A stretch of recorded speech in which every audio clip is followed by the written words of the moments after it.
जंगलपुर नाम का एक छोटा सा रंगीन और मजेदार गांव था। यह गांव चारों तरफ से घने जंगलों से घिरा हुआ था। जंगलपुर में सब कुछ कार्टून जैसा था। घर टेढ़े मेढ़े, पेड़ हंसते हुए और जानवर इंसानों की तरह बातें करते थे। गांव में रहने वाले लोग बहुत सीधे सादे थे।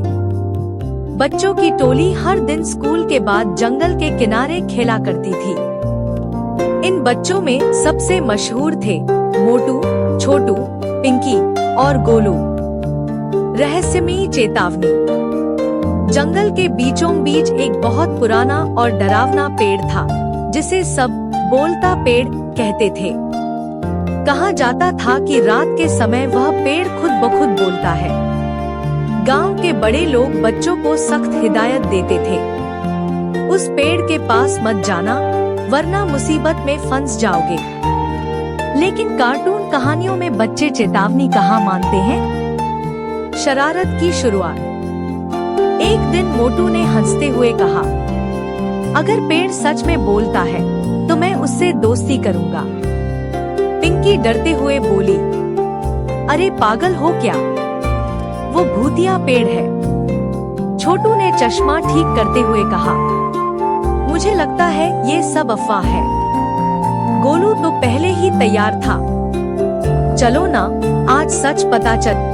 एक गांव में एक भाई और बहन रहते थे। दोनों एक दूसरे से बहुत प्यार करते थे। भाई बड़ा था और हमेशा अपनी छोटी बहन का ख्याल रखता था। एक दिन बहन बीमार पड़ गई। घर में पैसे नहीं थे, लेकिन भाई ने हार नहीं मानी। वह जंगल से लकड़ी काटकर बेचने लगा और दवाई के पैसे जुटाए। धीरे धीरे बहन ठीक हो गई। बहन ने कहा, भैया आपने मेरे लिए इतना कुछ किया। भाई मुस्कुराकर बोला, तुम मेरी बहन हो, तुम्हारी खुशी ही मेरी खुशी है। समय बीतता गया और दोनों हमेशा एक दूसरे का साथ देते रहे। एक बार की बात है, एक लड़का था जिसका नाम रवि था। गर्मी की छुट्टियों में वह अपने मामा के घर गया। मामा का घर गांव में था। वहाँ पेड़ पौधे, खेत और बहुत सारे जानवर थे। रवि को शहर की आदत थी, इसलिए उसे गांव का काम करना अच्छा नहीं लगता था। एक दिन मामा ने कहा, रवि बेटा चलो खेत में मेरी मदद करो। रवि ने मुंह बनाकर कहा, मामा मैं काम करने नहीं आया हूँ, मैं तो छुट्टी मनाने आया हूँ। मामा मुस्कुराए और बोले, ठीक है आज मत आओ, लेकिन कल मेरे साथ जरूर चलना। अगले दिन रवि मजबूरी में मामा के साथ खेत गया।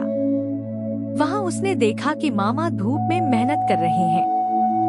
थोड़ी देर बाद रवि थक गया, लेकिन मामा बिना रुके काम करते रहे। रवि ने पूछा, मामा आप थकते नहीं क्या? मामा ने प्यार से कहा, बेटा मेहनत करने वाला कभी भूखा नहीं सोता। जो काम से भागता है उसे बाद में पछताना पड़ता है। यह सुनकर रवि को अपनी गलती समझ में आ गई। उस दिन से वह रोज मामा की मदद करने लगा। छुट्टियां खत्म होने तक रवि बहुत मेहनती और समझदार बन गया। एक गांव में एक लड़का अपनी माँ के साथ रहता था।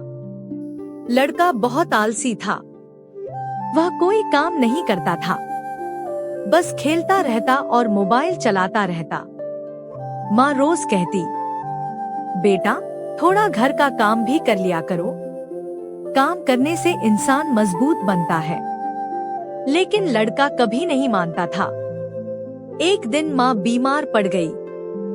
घर का सारा काम लड़के को करना पड़ा। खाना बनाना, पानी लाना, साफ सफाई करना। शाम तक वह बहुत थक गया। माँ ने प्यार से कहा, बेटा अब समझ आया काम कितना मुश्किल होता है। लड़के को अपनी गलती समझ में आ गई। उस दिन से वह रोज माँ की मदद करने लगा। एक गांव में एक लड़का रहता था, आरिफ। वो अपने दादाजी के साथ पुराने घर में रहता था। आरिफ ने एक बात नोटिस की। दादाजी हर रात ठीक 3 बजे उठ जाते थे। एक दिन उसने पूछ लिया, दादाजी, आप रोज रात को क्यों उठते हो? दादाजी कुछ देर चुप रहे, फिर बोले, अगर मैं नहीं उठा तो वो आ जाएगी। आरिफ डर गया। कौन? दादाजी बोले, तेरी दादी। आरिफ बोला, पर दादी तो मर चुकी है। दादाजी ने धीरे से कहा, इसलिए तो आती है। उस रात आरिफ सोने का नाटक करने लगा। ठीक 3 बजे दादाजी उठे और घर के पीछे वाले कमरे में गए। आरिफ भी चुपके से पीछे गया।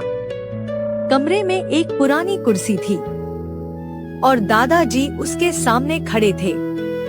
अचानक कुर्सी अपने आप हिलने लगी और एक औरत की आवाज आई, आज देर हो गई, मैं लेने आई हूँ।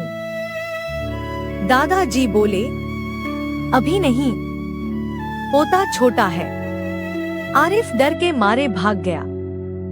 सुबह जब वो उठा